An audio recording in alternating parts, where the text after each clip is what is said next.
Crocodile Farm, Davao City. We are still working with wild animals. As much as we train them, we don't want to change their behavior, okay? Now folks, the reason that there is bear in your land is because they are capable of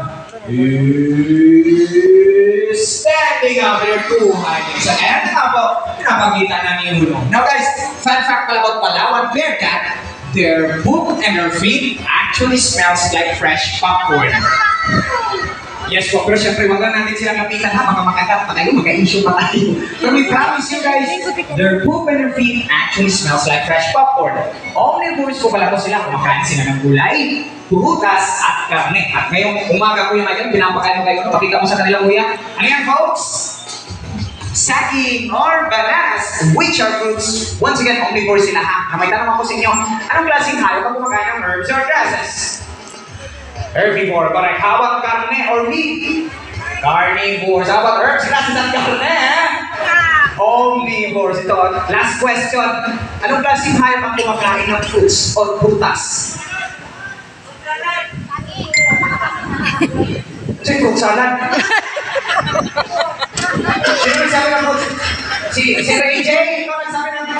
Huwag kayo maniwala kay Sir AJ, folks, hindi fruit salad yung sagot. Ikaw talaga, Sir AJ. O sino nakakaragtas ka may bibigyan ng jacket ni Sir AJ? Ay, suot na suot ni Sir AJ ngayon, no? O, sige na, taas ka ba? Ay, Kuya Jimar lang po. Alam mo na, Kuya Jimar, ikaw talaga. Okay, sino? Wala, assignment na lang.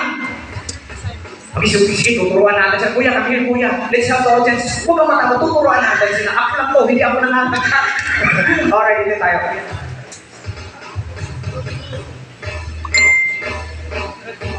Kuya, anong klaseng hayop ang kumakain ng fruits or prutas? Frugivore. One more. Say it louder, kuya. Frugivore. Ayan, palakpakan po natin si kuya, guys. The correct answer is frugivore. Ang hayop na kumakain ng fruits or prutas. Once again, frugivore. Hindi fudgibar, ha? Okay, now, we perfect. That is vacuum na. Uno as well. Kuya Michael, let's proceed na ba? Okay. Guys, ito na pala ang ating last animal ambassador. Alam niyo ba po, hindi yung artista sa amin, guys. Ang itinitilian at ikinakikiligan ng ating kababaihan, the fan favorite na sina Piolo at si Daniel.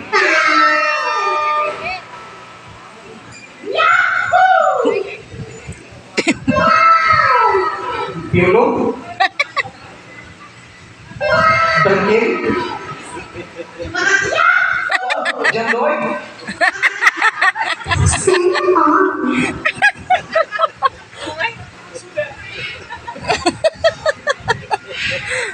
Ay, nako. Ay, nakagan?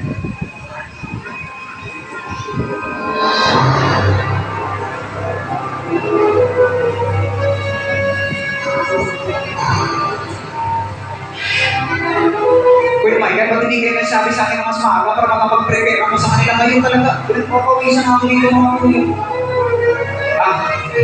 Folks, once again, ulit-ulitin ko kung sabihin sa inyo, once again, we are still working with wild animals. As much as want to train them, we don't want to change their behavior. Sabi kasi ng ating mga trainers, wala daw po silang Piolo at si Daniel sa likuran at makatakas daw po. At nandito lang daw po sa ating harapan, maybe check under your seats na lang daw. Tulungan niyo kami hanapin ang aming mga hayop guys kung papagalitan kami sa boss namin. And folks, kung ano mang makita niyo, just relax lang at huwag kayong magpanik, okay? Alright, now, andyan pa mga kuya? Nag-confirm nga. Andyan na nga.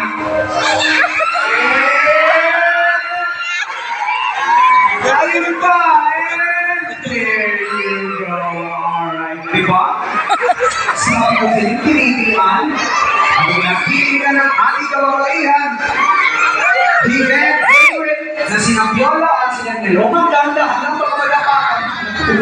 Kasi masarapin. Alright. By the way guys, you can touch it naman po, you can hold it, don't you worry folks. Already trained na po yan ang ating mga ahas, no? Now sa ating mga bisita na hindi pa nakapaghawak ng ahas, you can touch it naman po. Once again folks, pwede nyo hawakan ng ating mga ahas, ha? Huwag lang ang ating mga trainers. Alright. Now, thank you so much mga kuya for finding Piolo at Daniel. Now, upo lang muna tayo. Relax lang. Okay. Alright. Okay, now gusto mo itong narinig sa inyo. Okay lang ba kayo? okay kayo. Isa pa, are you okay? O sige, kasi okay kayo ngayong umaga, pipili tayo ng 2 adult esco. Okay, hindi ako yung pipili ha. Yung mga trainers natin, sumusunod lang ako sa kanila. Namin natin si Kuya Cyril. Now, Kuya Cyril, yung pipili natin ngayon? Si Ma'am daw na naka-brown. Ayan, tinuro ng ate. Yes, Ma'am. O, black and black. May shades. Ma'am, tinuro ko tayo. Sige na. Sunigin yung pagpasok mo sa Davao Crocodile Park and Zoo. Sayang 350. Ayan. Okay, mag-picture taking na po tayo, ma'am. Once again, we promise you, already trained na po to. Okay? Andiyan po si Kuya San, siya mag-guide sa'yo, alright? Okay, doon kami Kuya San, ma'am. Ma'am, may kasama ka dito, ma'am. Alright, now, kay Richie, sino pipili natin ngayon, ma'am?